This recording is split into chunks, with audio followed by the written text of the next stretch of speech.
اللہ کے رسول کی سیرت کو پڑھنا، غور سے دیکھنا، یہ بہت ضروری ہے۔ وہیں سے جوش کے اندر بھی کنٹرول ہوگا، ہوش آئے گا، حکمت آئے گی اور اسالیب دعوت معلوم ہوگی۔ جزاک اللہ خیر۔ اگلا سوال ایک بھائی ہیں رستم، ان کا نام ہے۔ شیخ محترم، ہم اپنی ذمہ داریاں پوری محنت کے ساتھ ادا کرنے کی کوشش کرتے ہیں، لیکن کبھی کبھار شیطانی وسوسے سے ان ذمہ داریوں کے ادا کرنے میں رکاوٹ پیدا ہو جاتی ہے، اس کا کیا علاج ہے؟ دیکھیے، انسان سے بھول چوک ہوتی ہے، انسان کمزور ہے، غلطی ہونا یہ تو بالکل فطری بات ہے، لیکن بندے مومن کی پہچان یہ ہے کہ اس سے اگر کوئی غلطی ہو، کوئی کوتاہی ہو، تو اس کو تنبہ ہونا چاہیے، احساس ہونا چاہیے، توبہ کرنا چاہیے، ندامت ہونی چاہیے، شرمندگی ہونی چاہیے اور اللہ کی طرف رجوع کرنا چاہیے۔ والذین اذا فعلوا فاحشۃ او ظلموا انفسهم ذکروا اللہ، کہ اہل ایمان وہ ہیں کہ اگر کوئی فحش کام کر گزرتے ہیں یا گناہ کر کے اپنے اوپر ظلم کرتے ہیں تو اللہ کی یاد آتی ہے کہ کس کا قانون توڑ دیا انہوں نے، وہ اللہ کی عظمت سے کانپ جاتے ہیں۔ فاستغفروا لذنوبہم، تو وہ استغفار کرتے ہیں، توبہ کرتے ہیں، اللہ کی طرف پلٹتے ہیں۔ وَمَن يَغْفِرُ الذُّنُوبَ إِلَّا اللَّهُ، اور اللہ کے سوا کون ہے جو گناہوں کو معاف کرتا ہے، اور وہ گناہوں میں لت پت نہیں رہتے ہیں۔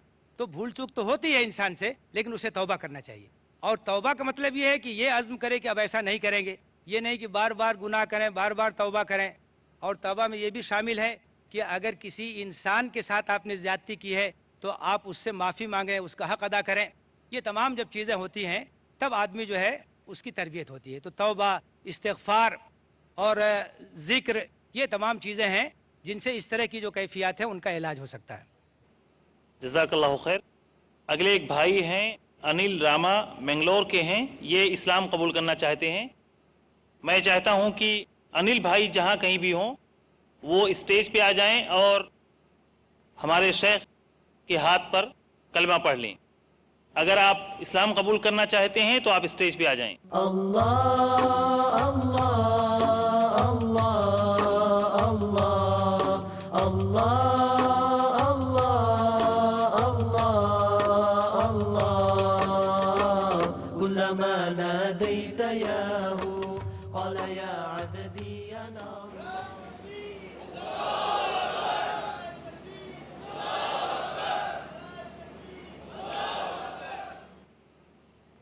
آپ نے اسلام کے بارے میں کچھ بنیادی باتیں سمجھ لی ہیں، پڑھ لیا ہے، کچھ جانتے ہیں؟ اچھا، دیکھیے، وہ کلمہ جس کو پڑھ کر کے ایک آدمی اسلام میں داخل ہوتا ہے، اس کلمے کا معنی اور اس کا مطلب بہت ہی مختصر انداز میں میں آپ کے سامنے واضح کر دینا چاہتا ہوں تاکہ آپ سمجھ کر کے اس کو ادا کریں اور اپنی ایک نئی زندگی کی شروعات کریں۔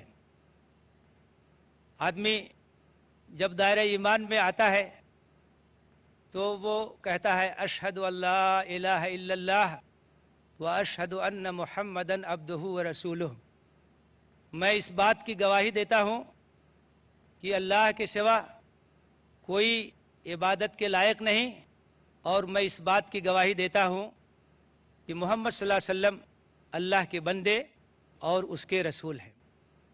اس کلمے میں جو پہلا جز ہے اس کا مطلب یہ ہے کہ صرف اللہ ہی عبادت کے لائق ہے، وہی اس کائنات کا خالق ہے، وہی اس کائنات کا مالک ہے، پوجا اسی کی ہونی چاہیے، پرستش اسی کی ہونی چاہیے، اطاعت اور فرمانبرداری اسی کی ہونی چاہیے، اور عبادت میں، پرستش میں، پوجا میں کسی اور کو ساجی نہیں ٹھہرانا چاہیے، کیونکہ معبود برحق صرف وہی ہے اور باقی جتنے ہیں سب معبودان باطل ہیں، ان کی کوئی حیثیت نہیں۔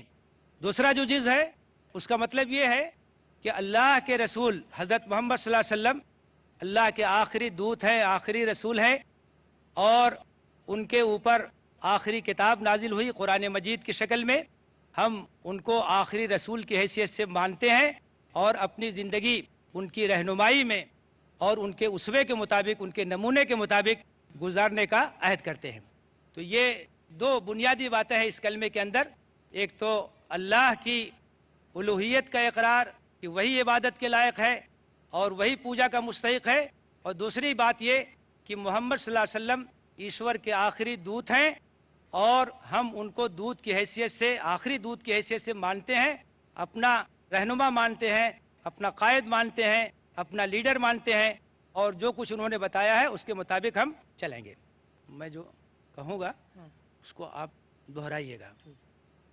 اشہد اشہد اللہ الہ اللہ الہ الا اللہ الا اللہ و اشہد اشہد ان ان محمدن محمدن عبدہ عبدہ و رسولہ، و رسول۔ میں گواہی دیتا ہوں میں گواہی دیتا ہوں کہ اللہ کے سوا اللہ کے سوا کوئی معبود نہیں، کوئی معبود نہیں، اور میں گواہی دیتا ہوں اور میں گواہی دیتا ہوں کہ محمد صلی اللہ علیہ وسلم محمد صلی اللہ علیہ وسلم اللہ کے بندے اور اس کے رسول ہیں۔ اللہ کے بندے اور رسول ہے۔ اللہ تعالیٰ مبارک کرے۔ بہت اچھا۔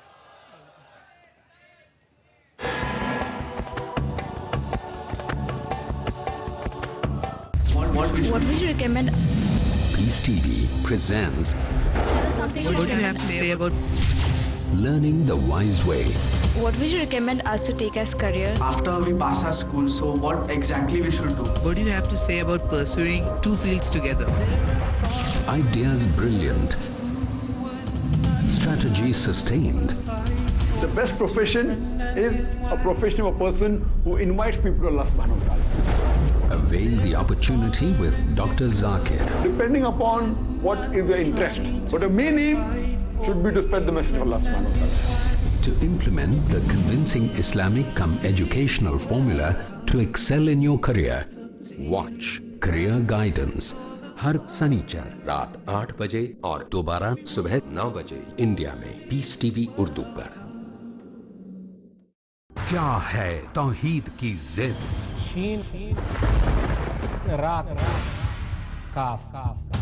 کیا ہے شین را اور کاف؟ سب سے بڑی جہالت ہے، سب سے بڑا جھوٹ ہے، سب سے بڑی لعنت ہے۔ معاشرے پر اس کے اثرات کیا ہیں؟ جہنم اس کا ٹھکانہ ہے۔ کیوں ہے انسان پریشان آج؟ جاننے کے لیے دیکھیے بکھرتا سماج، ہر سنیچر شام 5:30 بجے اور دوبارہ رات 12 بجے انڈیا میں پیس ٹی وی اردو پر۔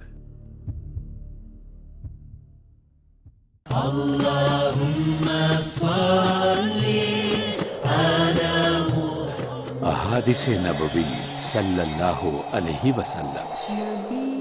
حضرت عمر بن ابی سلمہ رضی اللہ عنہ سے روایت ہے کہ رسول اللہ صلی اللہ علیہ وسلم نے ارشاد فرمایا، بیٹے بسم اللہ پڑھ لیا کرو، داہنے ہاتھ سے کھایا کرو اور برتن میں وہاں سے کھایا کرو جو جگہ تم سے نزدیک ہو۔ صحیح بخاری جلد نمبر 7 کتاب الاطعمہ باب نمبر 2 حدیث نمبر 5376۔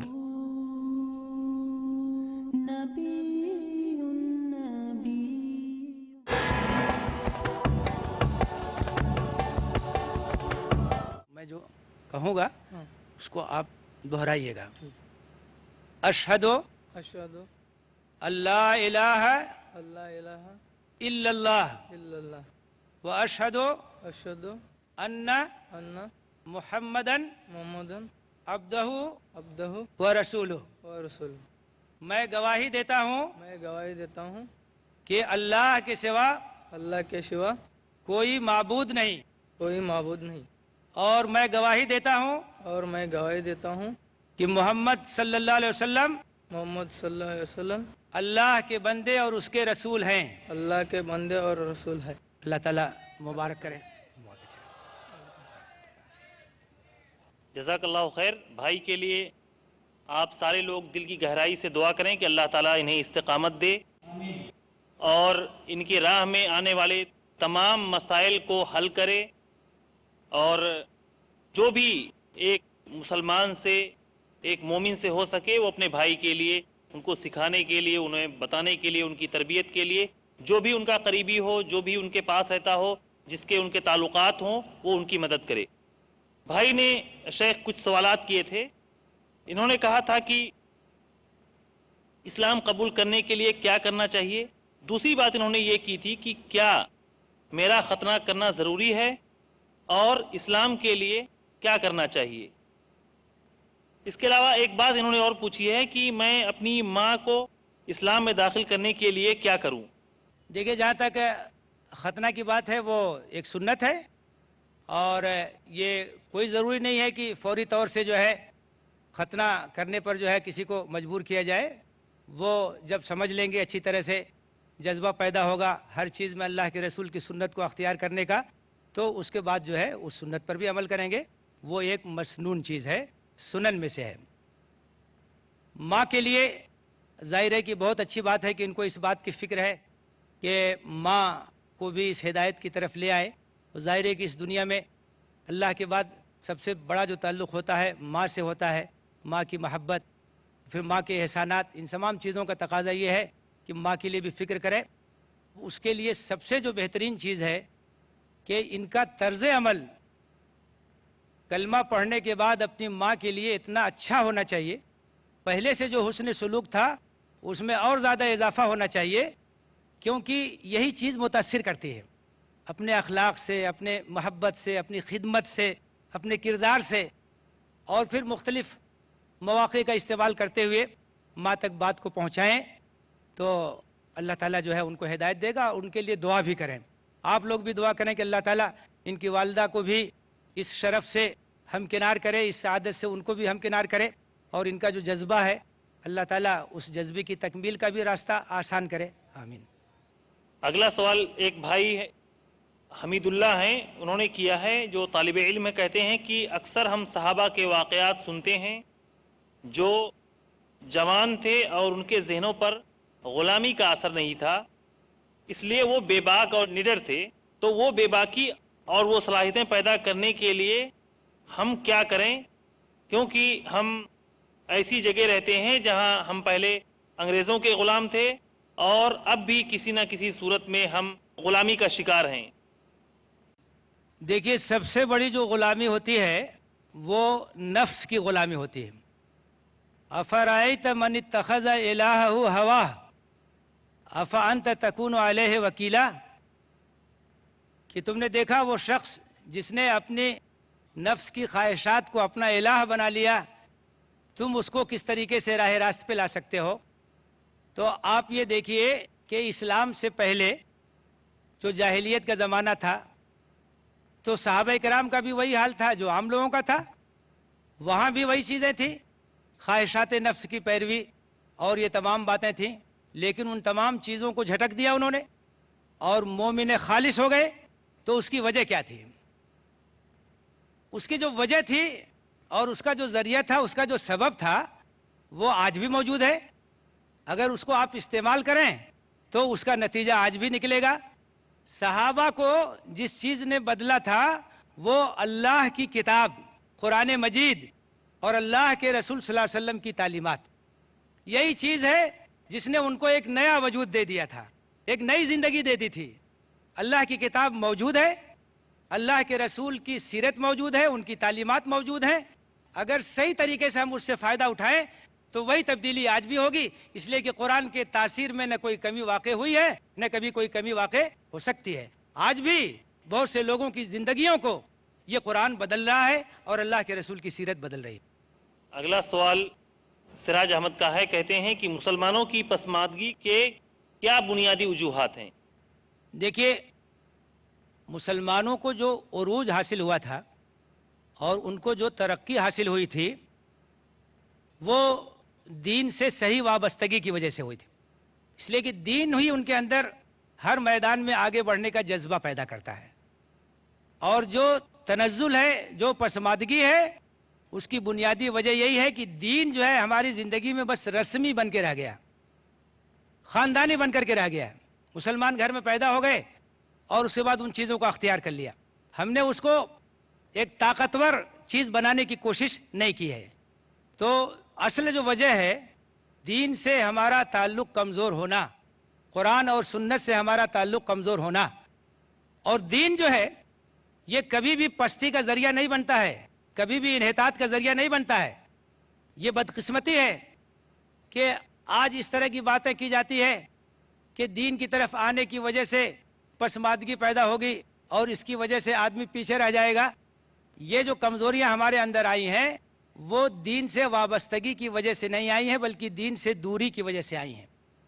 اور اگر صحیح معنوں میں دین سے ہمارا تعلق پیدا ہو جائے تو ہمارا دین تو ہم کو حرکت و عمل پر ابھارتا ہے.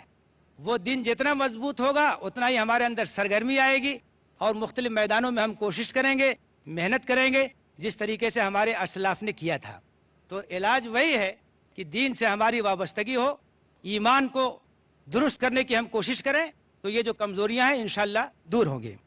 جزاک اللہ خیر. اگلا سوال ایک بھائی ہیں ابو احمد, پوچھا ہے کہ آج جو کو ایڈوکیشن کا سسٹم چل رہا ہے اور جو ہسٹری پڑھائی جا رہی ہے, کیا اس سے آپ کے بیان کردہ نوجوان تیار ہو سکیں گے؟ دیکھیے, مخلوط تعلیم یہ ایک فتنہ ہے اور جو اسلامی تعلیمات ہیں اس کے مطابق مخلوط معاشرے کی گنجائش نہیں ہے. آداب ہیں, ان آداب کا معاشرتی لحاظ سے لحاظ ضروری ہے. خواتین کے لیے جو ستر اور حجاب کی پابندی ہے, اجنبی عورت کے ساتھ تنہائی میں بات کرنے کی پابندی ہے, تو ظاہر ہے کہ یہ جو مخلوط تعلیم ہے اور مخلوط معاشرہ ہے اور مخلوط اس طرح کی جو چیزیں ہیں وہ اسلامی تعلیمات کے منافی ہیں. اور ظاہر ہے کہ ہمارے سامنے مجبوری یہ ہے کہ یہاں ہمارے پاس کوئی ابھی ایسا متبادل سسٹم نہیں ہے اور کوئی ایسا الٹرنیٹ نہیں ہے کہ جو اس طریقے سے ان کے سامنے فراہم ہو. مجبوری میں بقدر ضرورت ظاہر ہے کہ آپ اس سے فائدہ اٹھا سکتے ہیں, لیکن تمام احتیاطیں جو بس میں ہیں ان تمام احتیاطوں کو اختیار کرنا ہوگا اور کوشش کرنی ہوگی کہ ہم ایسا اپنا نظام تعلیم کا بنائیں, اس کو ڈیولپ کریں جہاں اسلامی تعلیمات کے مطابق لڑکوں کے لیے الگ اور لڑکیوں کے لیے الگ تعلیم کا انتظام اور اس کا اہتمام ہو. جزاک اللہ خیر. اگلا سوال زرین خان کا ہے, کہتی ہیں کہ بہت سے نوجوان چاہتے ہیں کہ وہ امت کے حق میں کچھ کریں مگر وہ دوستوں کے پریشر میں آ کر رک جاتے ہیں, آگے نہیں بڑھ پاتے. ان نوجوانوں کے لیے آپ کی کیا رائے ہے؟ ان کے لیے تو بہت آسان نسخہ ہے, ایسے دوستوں کی صحبت چھوڑ دیں جو اچھا کام کرنے میں رکاوٹ ڈالتے ہیں, ایسے دوستوں کی صحبت اختیار کریں جو اچھا کام کرنے کے لیے ہمت افزائی بھی کریں اور اس کے لیے مدد بھی کریں.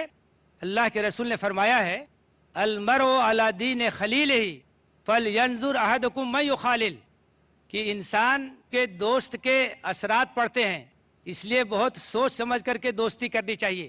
تو آپ اپنے دوستوں کا انتخاب اچھا کریں. دوسری بات یہ ہے کہ آپ کے اندر اگر قوت ہوگی اور کردار کی پختگی ہوگی تو آپ متاثر ہونے کے بجائے مؤثر ہوں گے, اور آپ اپنے دوستوں سے متاثر ہونے کے بجائے ان کے اوپر خود اپنا اثر ڈالیں گے اور ان کو بھی صحیح راستے پہ لانے کی کوشش کریں گے. تو بنیادی بات یہ ہے کہ آپ کے اندر داخلی طاقت کتنی ہے, ایمانی طاقت کتنی ہے. اگر ایمانی طاقت ہے تو ایک بھیڑ میں بھی رہ کر کے آپ اپنے ایمان کو سلامت رکھ سکتے ہیں, اور ایمانی لحاظ سے کمزور ہیں تو بہت آسانی کے ساتھ آپ ہوا کے رخ پہ چلے جائیں گے. جزاک اللہ خیر. اگلا سوال رضیہ شیخ کا ہے, کہتی ہیں کہ ہم اللہ تعالیٰ کے خلیفہ ہیں کہ رسول اللہ کے؟ خلفائے راشدین کس کے خلیفہ تھے؟ دیکھیے, جو خلافت کا مسئلہ ہے کہ سورہ بقرہ میں اللہ تعالیٰ نے فرمایا ہے وَإِذْ قَالَ رَبُّكَ لِلْمَلَائِكَةِ إِنِّي جَاعِلٌ فِي الْأَرْضِ خلیفہ, کہ جب تخلیق ہو رہی تھی تو اس وقت فرشتوں کے سامنے اللہ تعالیٰ نے کہا کہ میں زمین میں خلیفہ بنانے والا ہوں, اور اس کے بعد حضرت آدم کی تخلیق ہوئی ہے. اب یہاں مفسرین میں اختلاف ہے کہ یہاں خلافت سے مراد کس کی خلافت ہے. ایک رائے یہ ہے کہ اس سے مراد گویا اللہ کی نیابت ہے, خلافت ہے اس معنی میں کہ اللہ کے دین کو, اللہ کے پیغام کو, اللہ کے قانون کو اس دھرتی پر قائم کرنا ہے, نافذ کرنا ہے, جاری کرنا ہے, ساری کرنا ہے, انسانوں کے ذریعے سے کام انجام پائے گا. دوسری رائے ہے کہ نہیں, اللہ کی خلافت مراد نہیں ہے, اس سے پہلے جو دوسری مخلوق تھی اس کی بعد اب یہاں انسانوں کو یہاں بسایا گیا اور ان کو ذمہ داری دی گئی. تو یہ کوئی بنیادی مسئلہ نہیں ہے, آپ اس کو چاہے جس معنی میں لیں. بنیادی بات یہ ہے کہ اللہ تعالیٰ نے امت مسلمہ کی یہ ذمہ داری قرار دی ہے کہ اس سرزمین پر تم خود بھی اللہ کے دین پر عمل کرو اور اللہ کے دین کو پھیلانے اور اللہ کے کلمے کو سر بلند کرنے کی کوشش کرو. جزاک اللہ خیر. اسی کے ساتھ میں اپنے شیخ محترم کا شکریہ ادا کرتا ہوں اور آپ سب حاضرین کا شکریہ ادا کرتا ہوں کہ آپ نے بڑے صبر و تحمل کے ساتھ علماء کرام کی باتیں سنی. اللہ تعالیٰ آپ کے ایک ایک پل کو آپ کے لیے اجر کا باعث بنائے. آمین. وآخر دعوانا الحمدللہ رب العالمین. سبحانک اللہم و بحمدک اشہد ان لا الہ الا انت استغفرک و اتوب الیک.